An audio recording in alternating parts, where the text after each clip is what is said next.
Hello guys, फेरि पनि आइसकेको छु म तपाईहरुलाई हसाउनको लागि। आजको यो भिडियोमा चाहिँ यतिसम्मको फन्नी कमेन्टहरु रहेको छ कि तपाईहरु नहाँस्ने मान्छे पनि हाँस्न बाध्य हुनुहुनेछ।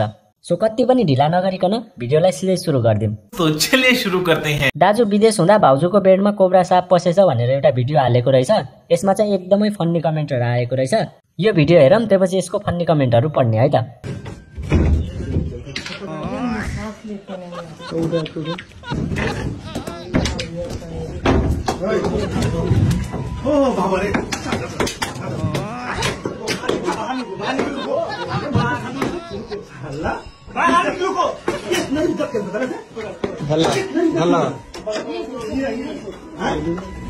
अब चाहिँ यसको फन्नी कमेन्टहरु पढ्दिम है त।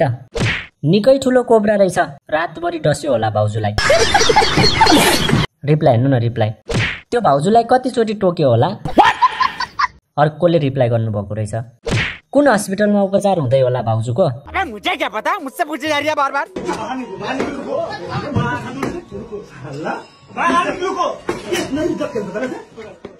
कोब्रा साप भाउजूको दुलोमा पो पस्नु पर्छ, कहाँ पलङ मुनि पसेको त?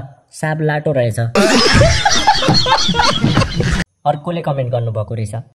यो सर्पले डस्यो भने लाग्ने रोग भनेको पेट सुन्निने, ग्यास्ट्रिक हुने जस्ता लक्षण देखा पर्छ। सही पकड़े हैं। अर्को कमेन्ट हेर्नु न यहाँ। भाउजूले पालेकी होलिन् नि दुध खुवाई खुवाई। रिप्लाई हेर्नु न, रिप्लाई। दुध रोटी खुवाएर पालेको होला। कोब्रा त कोब्रा, तर अलि ओसिलो हावापानीमा चट्ट मिलेको दुलोमा पस्न सक्ने कोब्रा परेछ।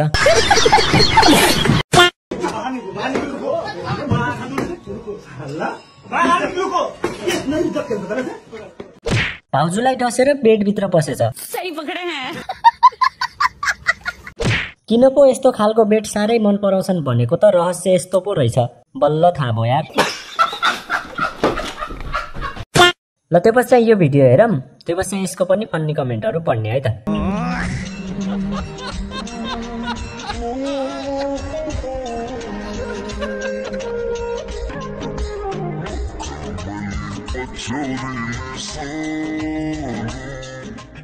अब अलिकति तल सार्दिनु न, हामीलाई पनि दशैं आउँथ्यो कि। अर्कोले कमेन्ट गर्नुभएको रहेछ। देखाउने कुरा देखाइहाल्नु भएछ, हल्लाउन गए म। छाती हेर्दा भोलि बर्थडे रहेछ, शुभकामना। बात तो सही है।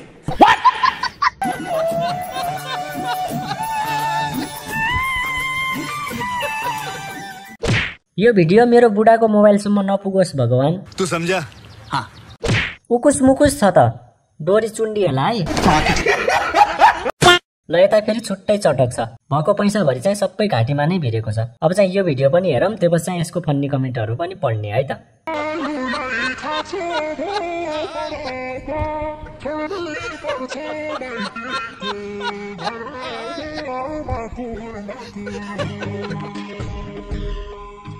मेकअपको पैसा पनि जोगिने रहेछ यति गरेपछि त। बात तो सही है। अर्को कमेन्ट हेर्नु न यहाँ। अर्को छोरी छ भने सम्पर्क गर्नु होला है। बुढोलाई रक्सी खानलाई जिन्दगी भर पुग्ने पैसा भो। नयाँ खालको नेकलेस, सुन त महँगो छ क्यार्नु। ल अब त्यसपछि चाहिँ यो भाइरल भिडियो पनि हेरौँ, त्यसपछि यसको पनि कमेन्टहरु पढ्ने।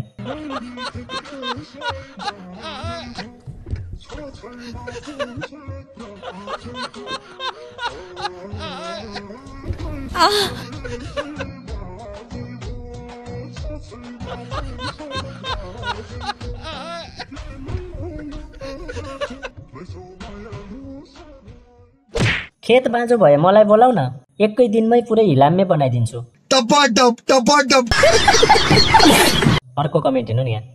डोजरले खनेको गैरी खेतमा हाम्रो कोदालोको के काम?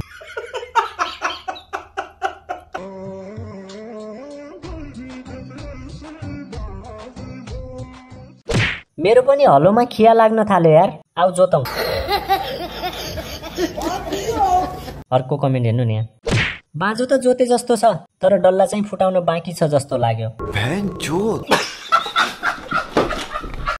बाँझो खेतमा फल्ने भनेकै यस्तै फल हो।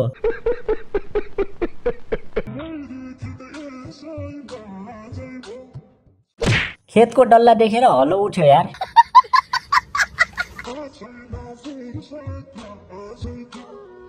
फुर्सदै फुर्सद छ नि, तर के गर्नु, गैरी खेत जाने बाटोमा ठुल्ठुला डाँडाहरू रहेछन्। हुँदा हुँदा कविता नेपालीको यो भिडियोमा समेत फन्नी कमेन्टहरू आउन छोडेन। अब यो भिडियो पनि हेरौँ, त्यसपछि यसको फन्नी कमेन्टहरू पनि पढ्ने है त।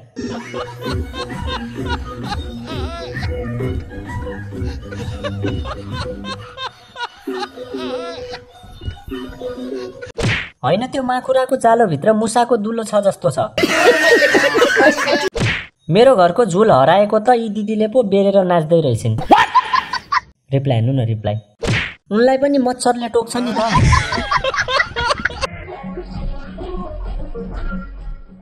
बाँकी के नै छ र अझै खोल्नलाई, सबै छर्लङ्गै त छ। बात त सही है। एक ठाउँमा पर्दा च्यातिएको पो रहेछ बुने। सो ल गाइस, आजको लागि भिडियो यति नै। भिडियो कस्तो लाग्यो कमेन्ट गर्न नबिर्सिनु होला। भिडियो मन पर्यो भने एउटा लाइक गरिदिनु होला र च्यानलमा नयाँ हुनुहुन्छ भने सबैजनाले सब्स्क्राइब गरेर हामीसँगै जोडिनु होला। म चाहिँ योभन्दा अझै बवाल भिडियोहरू ल्याउँदै गर्नेछु है त।